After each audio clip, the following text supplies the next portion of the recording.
Un saludo fraternal, mis queridos hermanos, en el nombre de nuestro Señor Jesucristo. Este es tu hermano y servidor Daniel Cáliz del Ministerio Católico Anahuil. Y hoy, domingo del tiempo ordinario, domingo 25 del tiempo ordinario, vamos a estar reflexionando, pues como lo hacemos en este programa Palabra en Laudes, en las lecturas que nos propone la Iglesia, quien es madre y maestra para la oración de las laudes, o sea, la oración de la mañana. Bien, hoy la lectura está tomada del libro del Apocalipsis, capítulo 7, versículos 10 y 12. Voy a explicar ya mismo eso de versículos 10 y 12. Pues sin más ni menos vamos a comenzar proclamando pues esta santa palabra. Lectura del libro del Apocalipsis. La salvación es de nuestro Dios, que está sentado en el trono, y del Cordero. La bendición y la gloria y la sabiduría y la acción de gracias y el honor y el poder y la fuerza son de nuestro Dios por los siglos de los siglos. Amén. Palabra de Dios, te alabamos, Señor. Bien. En las lecturas de tanto de la Santa Misa como las lecturas de las lecturas de la liturgia de las horas, es bien común que aparezca, por ejemplo, el capítulo, en español se pone una coma, y los versículos que diga, por ejemplo, 10.12, como en este caso de hoy. Bien, eso lo que significa, mis queridos hermanos, es que se ha tomado el versículo 10 y luego se salta al versículo 12. Deja esos versículos, básicamente el versículo 11 aquí para efectos muchas veces por razones pastorales, para las distintas razones que puedan. Y esto se ha hecho en la iglesia por siglos. Bien, ¿ok? Me tengo que tomar un poquito de agua porque me tomé unos medicamentos hace casi un poco más de media hora y entonces la garganta ya se me está resecando. Pues bien, miren cómo comienza la salvación, hablando sobre la salvación. Y nos tenemos que preguntar, ¿por qué la salvación es de Dios? ¿Ok? Entonces, la respuesta nos la da este mismo primer versículo 10, que está sentado en el trono y del Cordero. O sea, la salvación es de Dios. Pero entonces nos está poniendo que la salvación es de aquel que está sentado en el trono. ¿Quién está sentado en el trono? Por supuesto que el Padre Dios está sentado en el trono. Y del Cordero. O sea, aquí, ¿quién es el Cordero? A quien Juan el Bautista identificó como el Cordero de Dios que quita los pecados del mundo, a Jesucristo. ¿Ok? Ya aquí nos damos cuenta. ¿Ok? Esta es otra razón para aprovecharla para apologética, o sea, para defender nuestra fe. Los testigos de Jehová, y esto, yo tuve mi primera experiencia de haciendo apologética verbal ahí en ese entonces. Yo la tuve cuando tenía unos 16 años. Yo lo he narrado lo he dicho en otras ocasiones. Pero, ¿verdad? Yo le digo, bueno, me preguntó, ¿usted es católico? ¿Usted es cristiano? Yo sí, yo soy cristiano, soy católico. 16 años, ¿ok? En ese entonces tenía. como dicen en Puerto Rico, como ha llovido. Entonces, este personaje que llegó a mi casa me dice, no, yo soy ¿cómo es? Testigo de Jehová. Y ok, bien. Entonces me dice, no, porque nosotros sabemos que Jesucristo no es Dios. Y yo, wow, espérate. Yo, pero ven acá, usted ha leído en los primeros versículos del libro del Evangelio de San Juan. Dice, sí, claro. Dice que en el principio era Dios pero en el principio era el verbo y el verbo era Dios. Hello, hello, hello, hello, yay. Entonces usted me dice a mí que, ¿verdad? Usted me dice a mí que Jesucristo no es Dios. Me dice, no, es porque con ustedes no se puede discutir. Yo, no es que no se pueda discutir, nosotros discutimos y defendemos la fe. Y te vamos a dar, como dice una de las cartas de San Pedro, que tenemos que dar razones y esperanza de nuestra fe, ¿verdad? Pues esta parte aquí, ya también ahí nos está diciendo que Jesucristo es Dios. ¿Por qué? Porque la salvación es de nuestro Dios. Ok, hasta ahí, chévere, la salvación es de nuestro Dios, eso no cabe la menor duda. Que está sentado en el trono, que está sentado en el trono.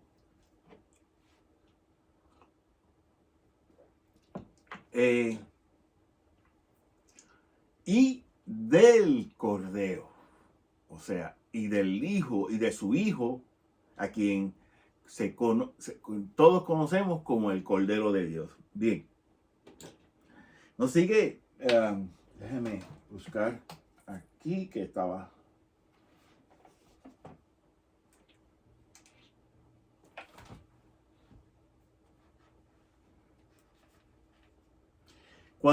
Para que tengamos entonces un contexto, el contexto. Si leemos el versículo 9, ¿verdad? Comenzamos aquí en la liturgia de las horas, en los laudes, con el versículo 10. Pero si leemos aquí en nuestras Biblias, el versículo 9 nos dice, después miré, y había una muchedumbre inmensa. Entonces, que nadie podía contar. O sea, que había un reguerete de personas ahí, un montón de personas, ¿verdad? Y nos dice, de toda nación, razas, pueblos y lenguas, de pie delante del trono, delante del Cordero. Y nos dice que estaban vestidos, ¿verdad? Estaban vestidos con vestidura blanca y con palmas en sus manos. Ok, bien. Era una muchedumbre, era una cantidad enorme, ¿verdad? Y entonces estaban vestidos de blanco.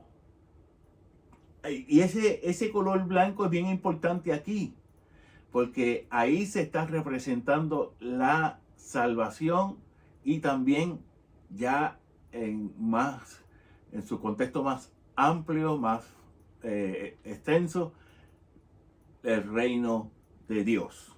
Y nos dice, ¿verdad? Después de que nos dice que estaban vestidos de color blanco, nos dice, y estaban con ramas, con palmas en sus manos.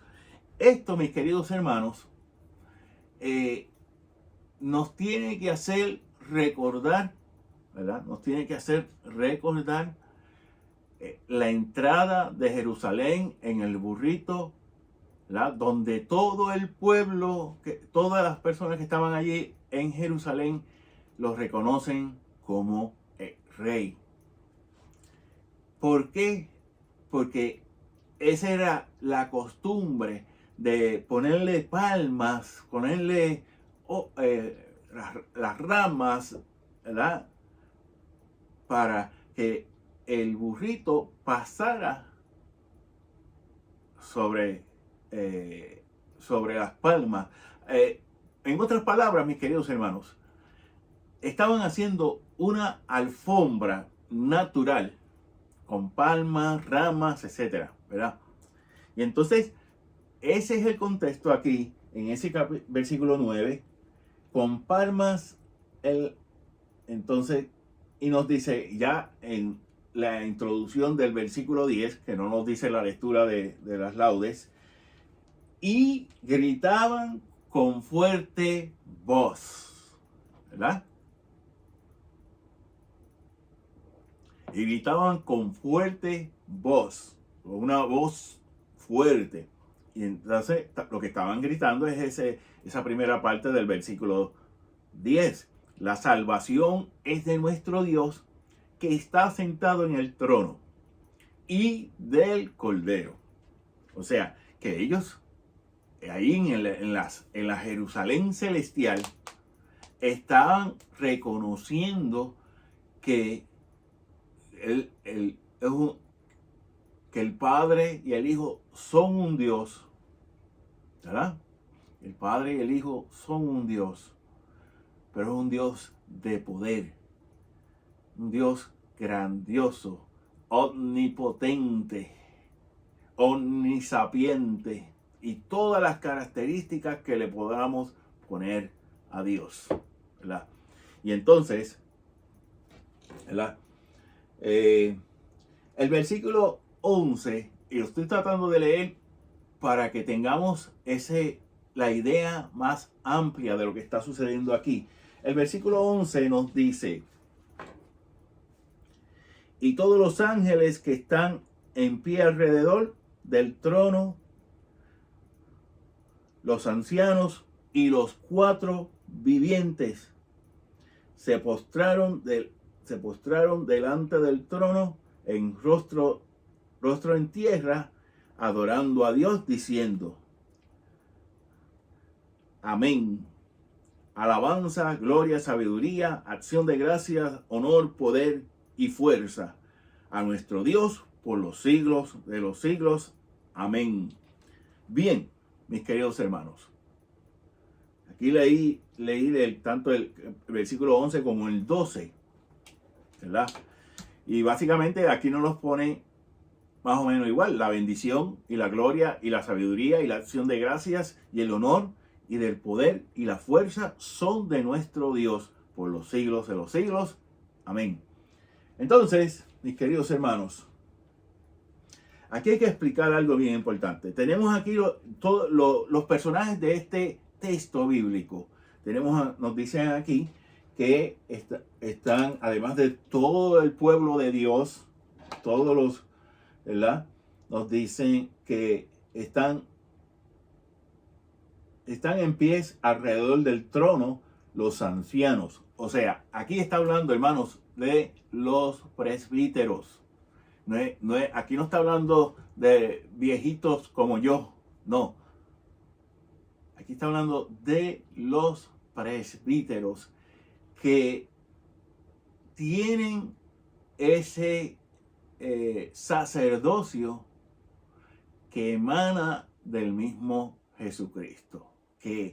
Porque el sacerdocio que practican nuestros presbíteros, nuestros sacerdotes, aunque ya como expliqué, el sacerdote en el contexto amplio y total lo es el obispo, porque tiene los 3 grados del orden sacerdotal, ¿verdad? Pero lo que llamamos sacerdote es el presbítero, que tiene nada más que los primeros 2 grados del orden sacerdotal, el diaconado, el presbiterado, ¿verdad? Estaban ahí los ancianos, o sea, los presbíteros, y los 4 vivientes se postraron ante el trono.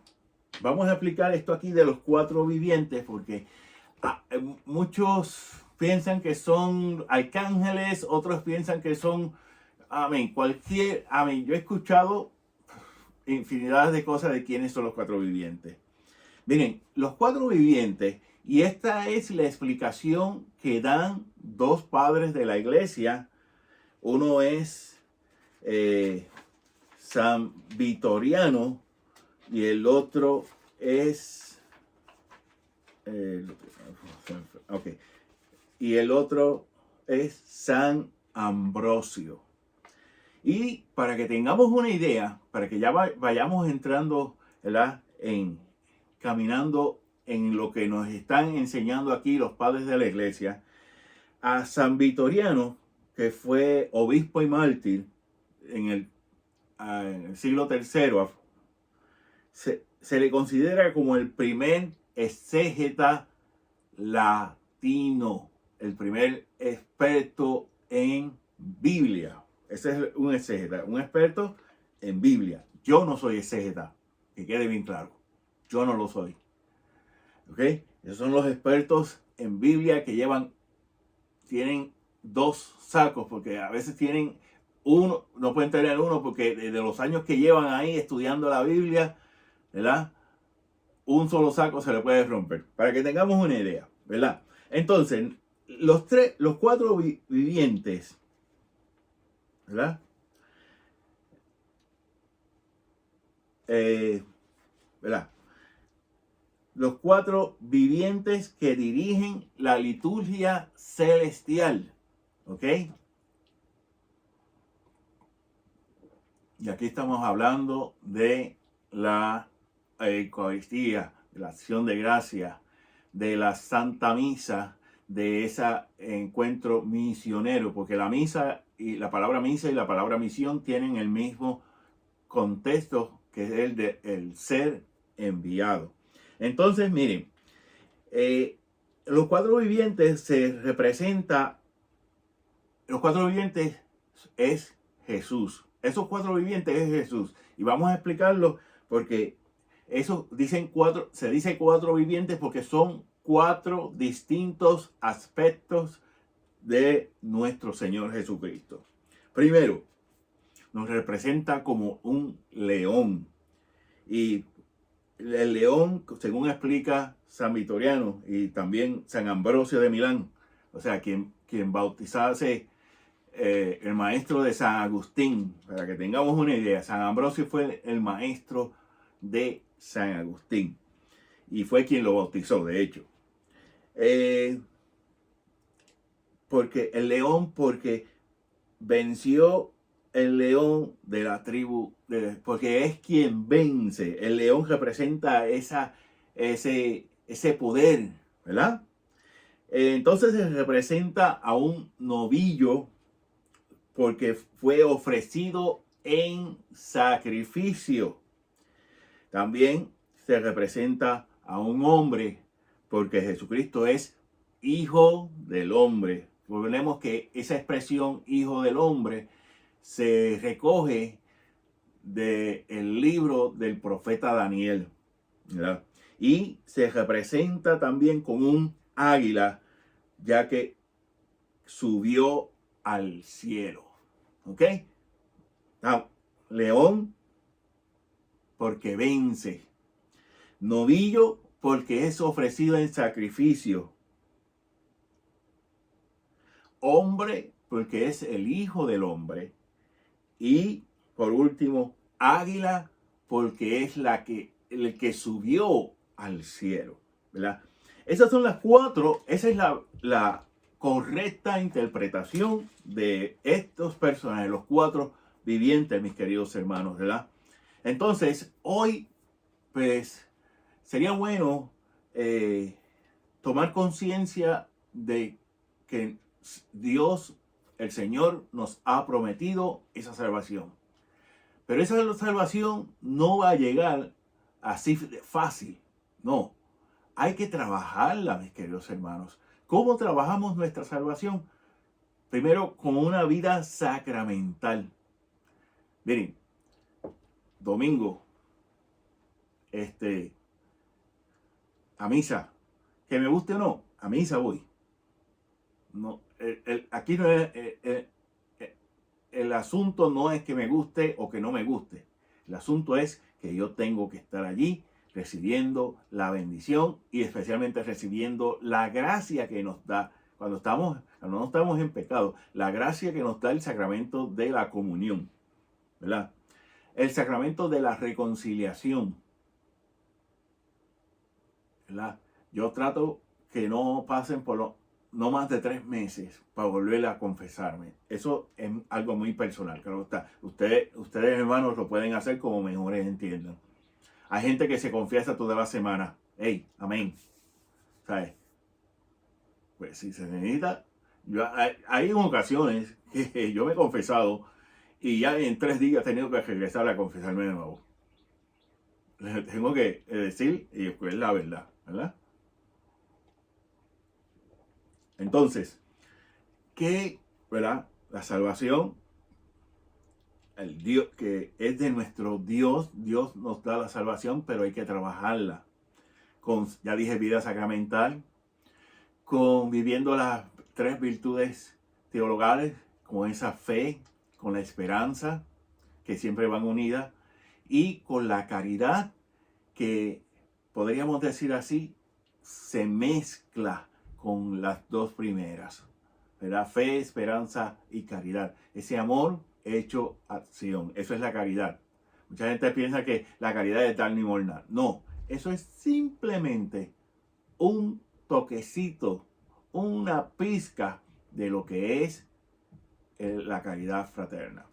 Bien, pues mis queridos hermanos, les quiero dar las gracias por darse de este tiempo y te pido que compartas este y todos los demás videos que realizamos con mucho amor para todos ustedes, mis queridos hermanos, ¿verdad? Y pues si tienes alguna intención de oración, déjanos saber y te pedimos que ores por nosotros, ¿verdad? Entonces nos despedimos pues con la bendición del Padre, del Hijo y del Espíritu Santo. Amén.